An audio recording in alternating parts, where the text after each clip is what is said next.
motivated and ready to do another program with you, Andrew. Right. It's 2023. We've hit the ground running. Legislative session has opened up. Several states across the nation are now having legislatures open up, and now we get to go spread the word about Article 5 and Convention of States.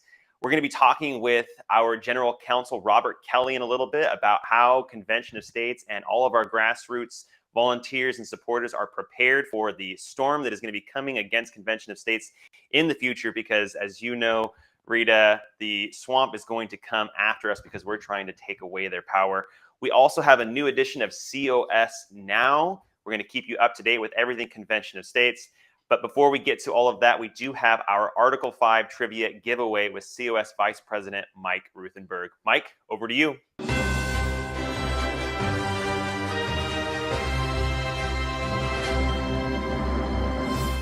Thank you, Andrew. Thank you, Rita. Wow, it's great to be here. Our new year is rolling. The legislative session is rolling.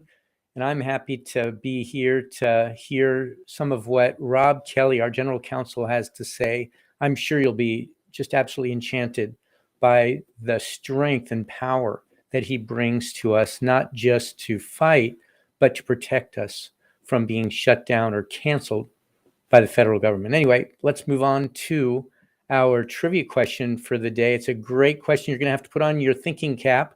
And if you do, and if you win, you're going to get one of these cool COS sweatshirts.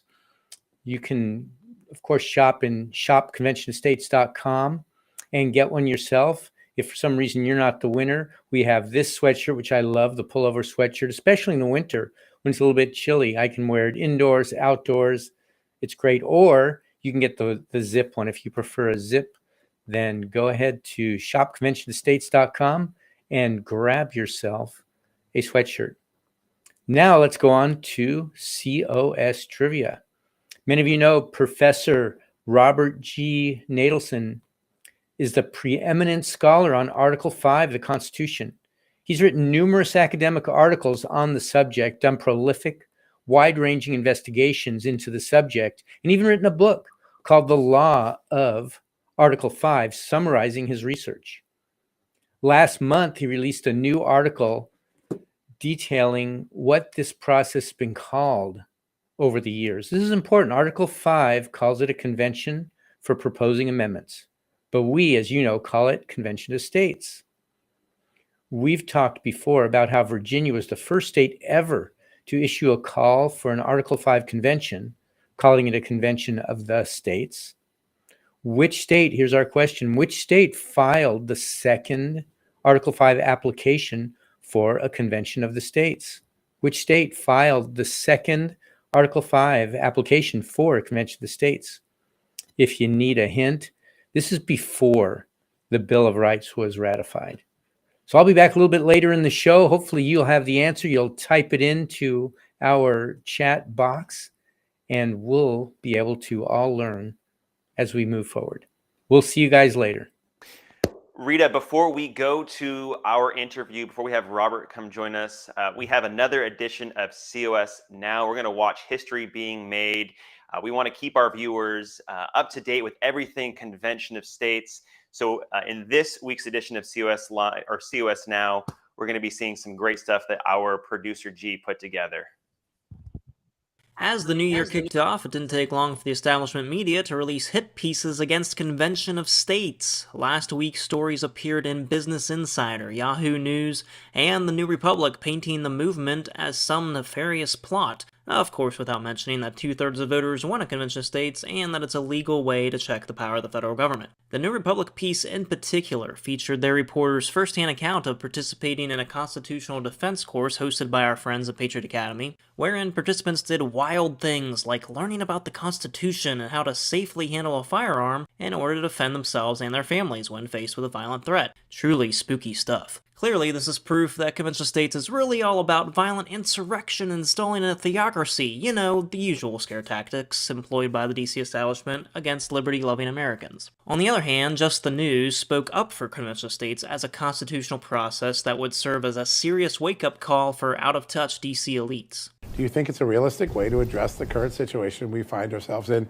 Absolutely familiar. We've had Mark Meckler on this show several times. He comes on my podcast at Just the News. He has created a 5 million strong army of American citizens who are out there at the grassroots level, going state by state. I think they're at 18 or 19 states right now. They're on course to get to 22, 23. I love it so much because you are right. It evokes our founding fathers' wisdom. And yes, we are up to 19 states. I think there are a half a dozen or so other states that it has passed in one state house and not the other, and then another dozen or so that have ongoing legislation regarding this. But John, I'm with you. I would love to see something like this. I would love to see a repudiation of the federal government, of the size of it, of the power of it, of the corruption of it, of the financing of it, every single aspect of our federal government. Additionally, Mark Levin spent multiple segments during his nationally syndicated radio program to emphasize that only convention of states can truly fix Congress. I'm glad we have our rule changes, that we'll be able to do this, that, and the other. That's great. But fundamentally, they run the culture, they run the bureaucracy, and they run the game. And if we're going to stop them, then maybe we need to think more fundamentally, because Washington is not going to fix Washington.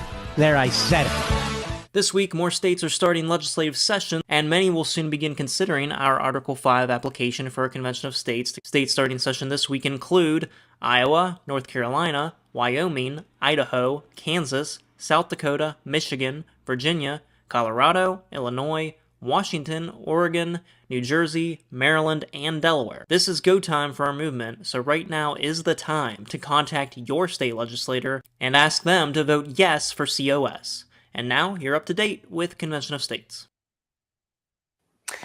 Thank you so much, Producer G, always doing amazing work in the background, making sure everything is working and getting all of the videos together for us. Rita, I want to get your reaction on what you thought on anything that Producer G put together in that segment.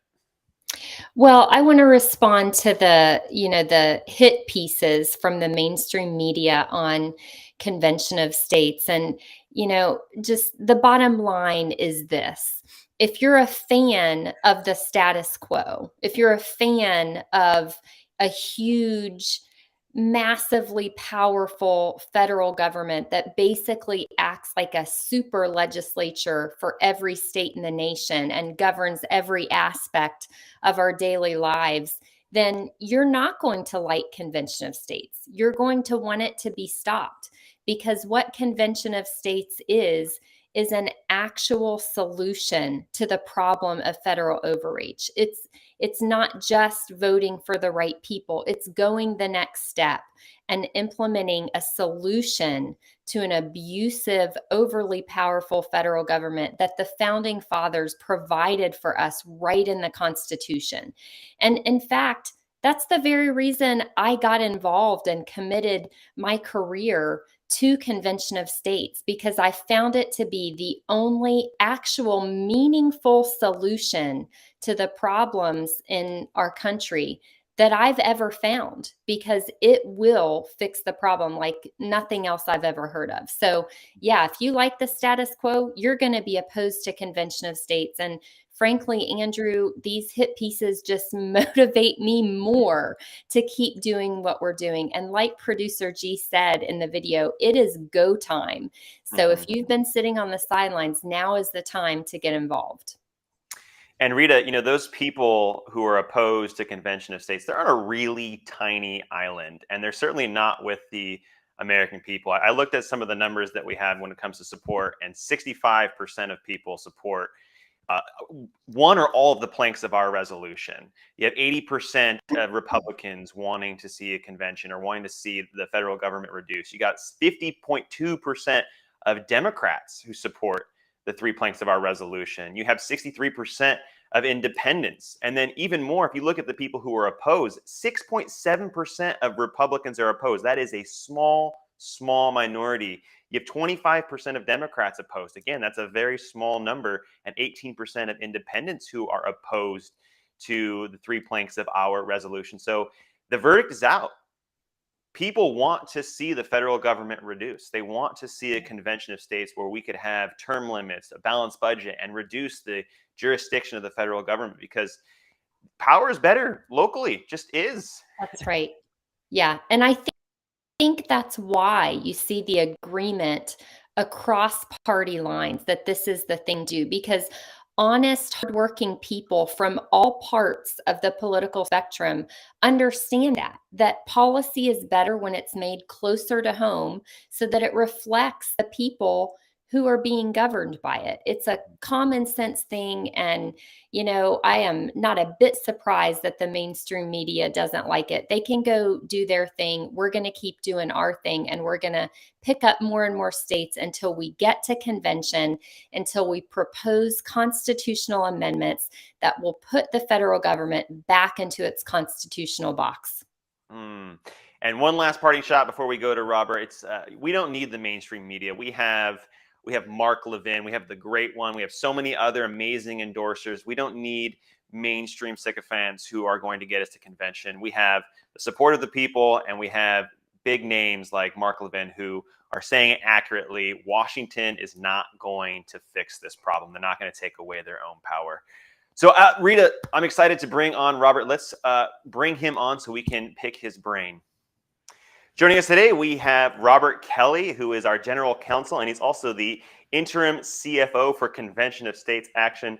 Robert, it's a pleasure to have you join us again. I want to jump right into my very first question because just a little bit ago, Rita and I, we were talking about some of the media hit pieces, and it seems that the establishment in Washington is going to be coming after us very soon. In fact, there's over 230 Soros-backed and funded organizations that have kind of coalesced together to come after Convention of States.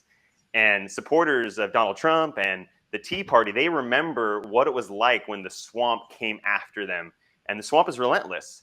So my question to you, just to kind of get us going, with these hit pieces coming out and with the pressure that's going to be on Convention of States in the near future, is Convention of States prepared for this type of pressure?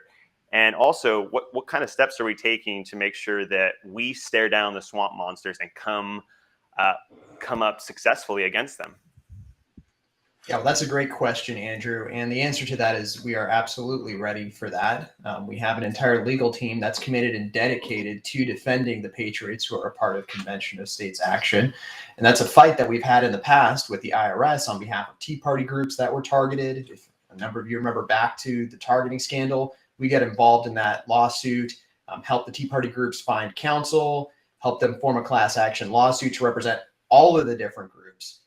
So that's something we have a lot of experience with here at COS. That's something we're absolutely going to be doing, and we're absolutely going to be prepared when DC brings the fight to us. But before we get there, of course, we've got to be ready to bring the fight to them, and we've got to be putting all our ducks in a row so that when that fight comes, we're armed and we're ready.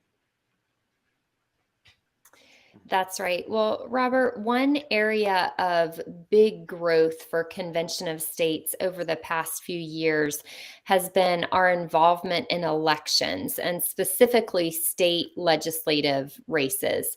We scored a record number of victories in this past cycle.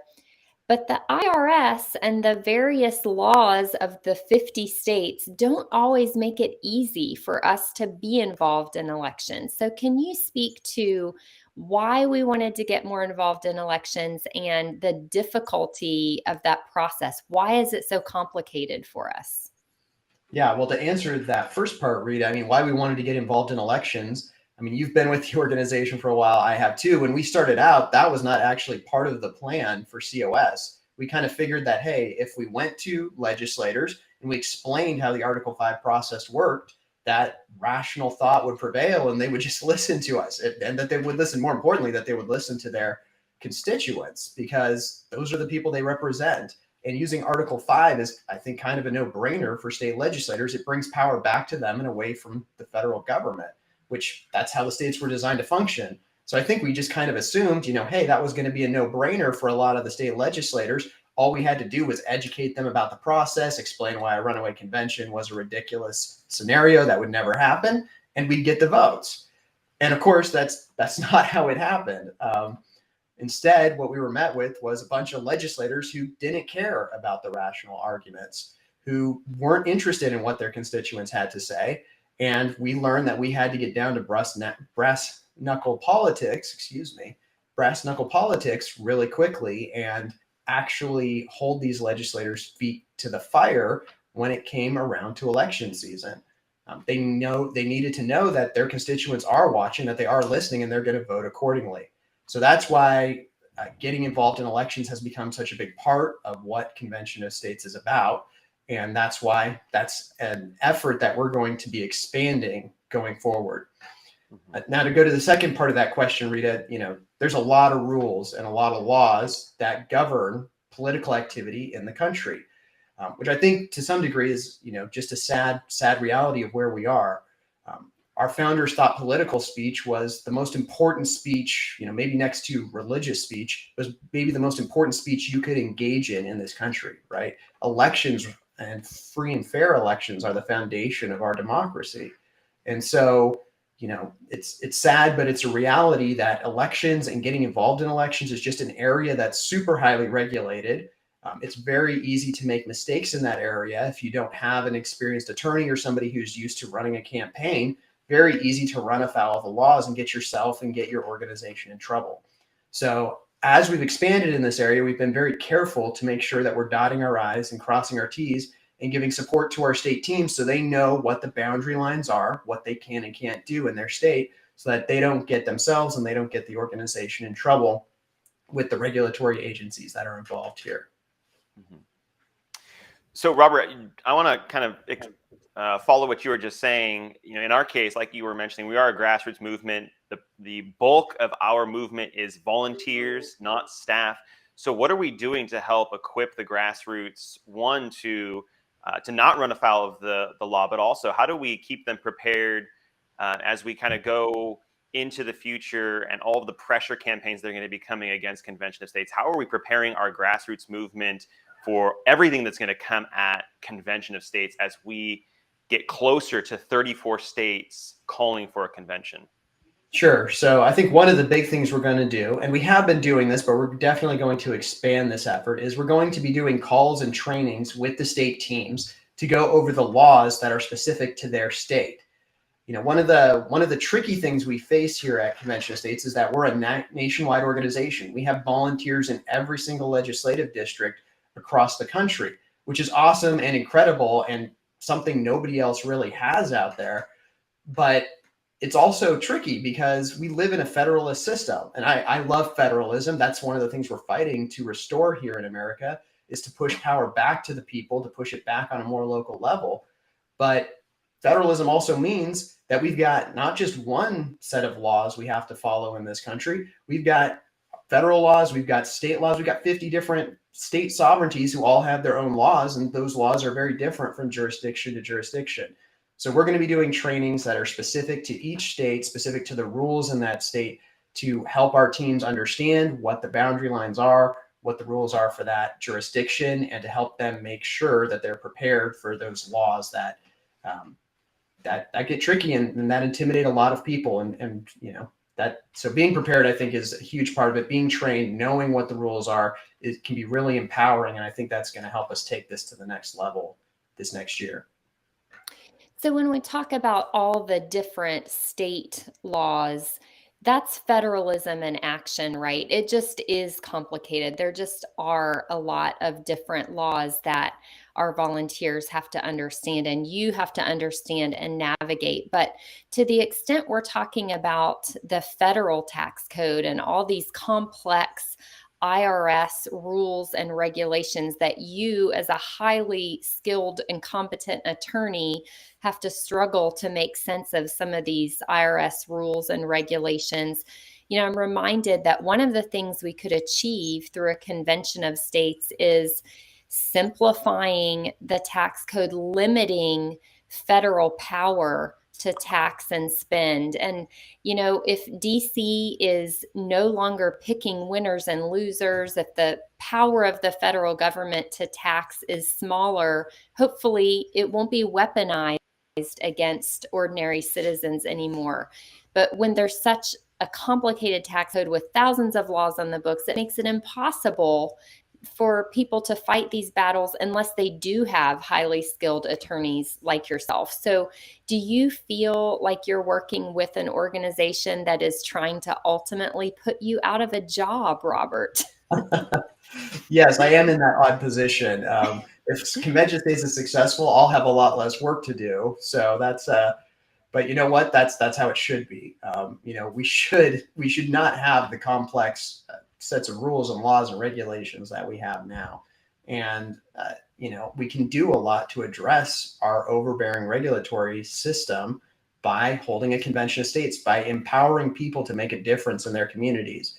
And one thing I would encourage everybody too is, don't dismiss, even now, even under our existing system, don't dismiss the importance of local elections. So many of the things that affect you on a day-to-day basis are not actually decided by Washington, D.C. They're decided by your city, by your county, and by your state government.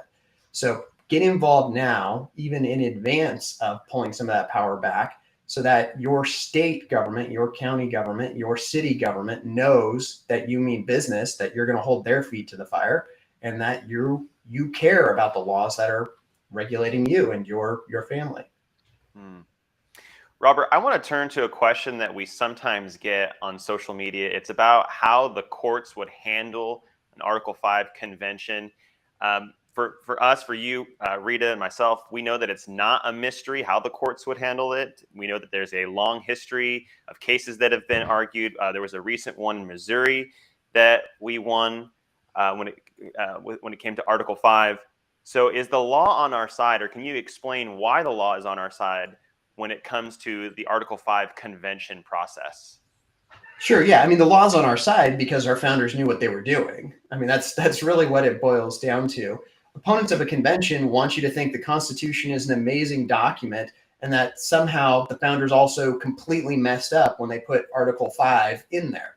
So they're asking you to think two completely opposite things about our Constitution. They're asking you to think, oh, amazing document, our founders clearly knew what they were doing, and oh, wait a second, throw that out the door when you're thinking about Article 5. So, when the reason we have and the reason we know what the process would look like for a convention is because our founders knew what the process would be like for a convention. They held conventions all the time. They held 11 conventions in the decade between the Declaration of Independence and the ratification of the Constitution. So this was something that was happening even more frequently than elections for them. And they wrote down, we have the records of those conventions. We have the rules that they followed. And we can use those and we can reconstruct what a convention would look like today based on those rules. This isn't something where we're stepping out into a vacuum where we don't know what's going to happen, where all chaos is going to break loose and, the results could be anything.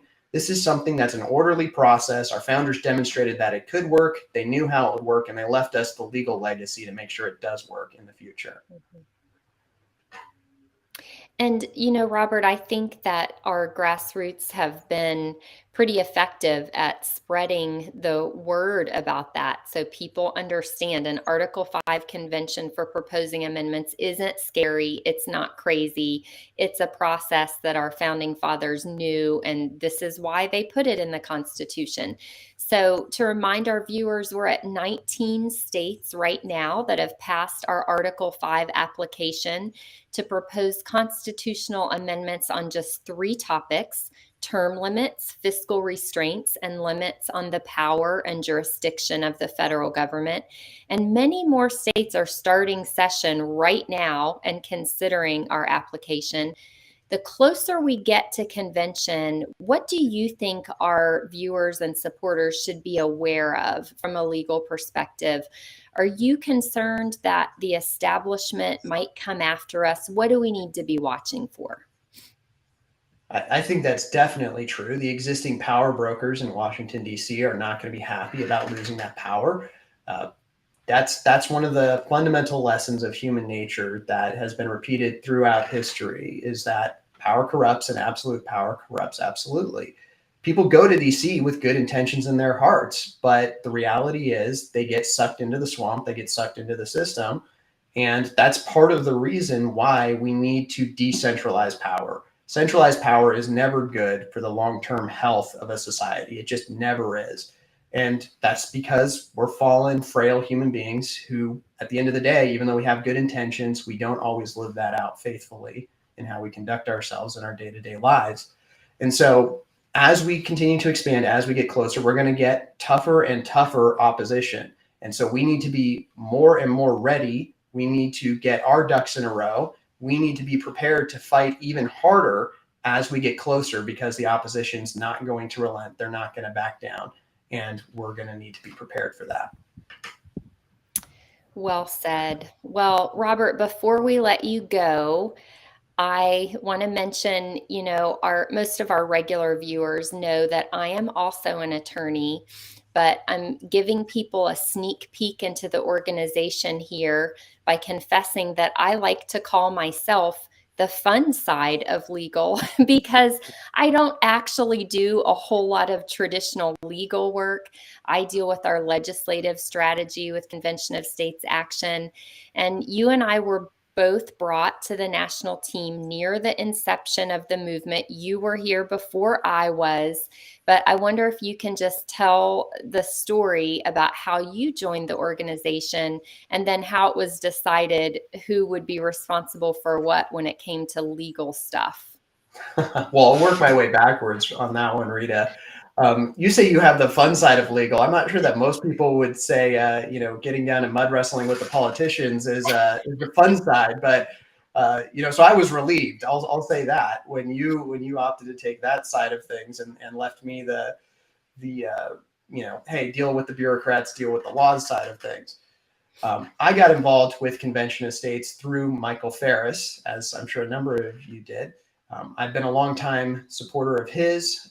He has had an immense impact on this country, both in terms of providing training on the history of our Constitution and the way it ought to operate, as well as being an actual attorney who's argued in front of the Supreme Court and won major cases that have advanced individual liberty, have advanced Christian principles, and have advanced limited government principles. So as soon as I heard that he was involved in this, that was something I immediately took an interest in.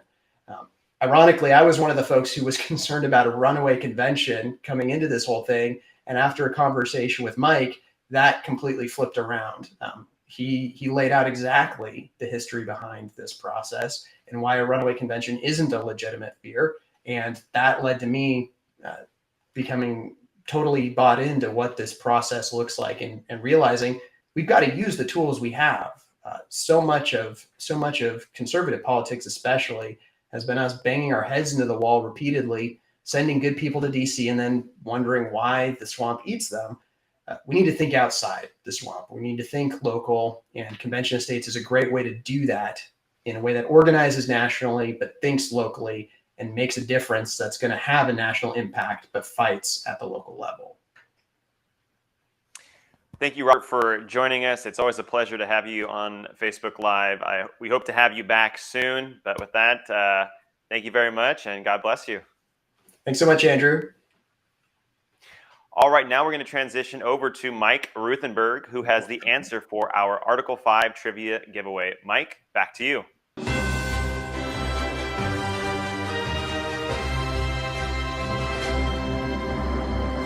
Thank you, Andrew.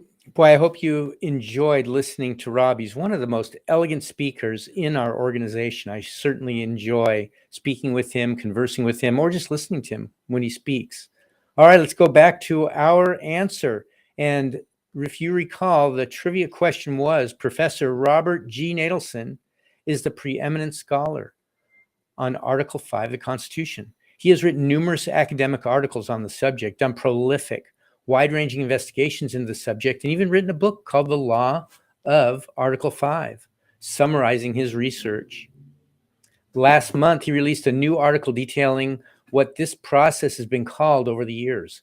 Article 5 calls it a convention for proposing amendments, but we call it a convention of states. We've talked before about how Virginia was the first state ever to issue a call for an Article 5 convention, calling it Convention of the States. Which state, here's our question, which state filed the second Article 5 application for a Convention of States? And you probably remember our hint was that this was done before the Bill of Rights was ratified? Well, you ready for the answer? Here we go. I hope you're the one that won. The answer, New York. New York was the second state to pass an application for an Article 5 convention. New York legislative records referred to an amendments convention as either a convention of the states or a convention of deputies from the several states. Additionally, a December 11th, 1788 speech by Governor Clinton to the New York General Assembly referred to an amendments convention as a general convention of the states. General meant that all states or all states from all regions would be invited. In New York, Senate proceedings on December 24th, 1788, a committee headed by Senator Abraham Yates presented its formal response to the governor's speech. The last report stated, in part, "We are sensible that a revision of the system by a convention of the states will be necessary."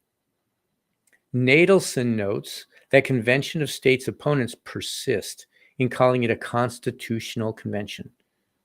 He counters, "I have found no cases of anyone in the founding generation using that term to refer to an amendments convention, nor, for that matter, in the 19th century either. The misnomer constitutional convention to refer to an amendments convention apparently did not arise until the 20th century. Yet again, Professor Nadelson's research debunks the fears of our critics. So hopefully you got something from that, even if you knew the answer. And I certainly hope you're the one who won this really cool COS sweatshirt that I wear all the time. This is among my favorites. If you didn't win, just go to shopconventionofstates.com, see what you've got in the store, pick up a sweatshirt. You can get a full zip. You can do a pullover. Of course, it's up to you. But until next week, I'll turn it back over to you, Andrew and Rita, to close it up. Thanks, Mike. We do this show every week to reach, teach, and activate Americans with the constitutional empowerment gifted to we the people. If you're ready to take your place among the Americans who are doing whatever it takes to restore the Republic, sign up for one of the volunteer roles with Convention of States. Go to conventionofstates.com and click the Take Action tab to get started. And don't forget to subscribe to all of our social media accounts. Search Convention of States on Rumble, MeWe, YouTube, Facebook, Twitter, Parler, Truth Social, and Instagram. You can also listen to this program and other historic legacy content by searching Convention of States wherever you podcast from. Please check out The Battle Cry with COS president and co-founder Mark Meckler. It's on every Sunday night at 8 p.m. Eastern Time. We'll see you next Tuesday at 6 p.m. Eastern Time for another edition of COS Live. We have a country to save, so it's time for us to get back to work. Thank you for watching.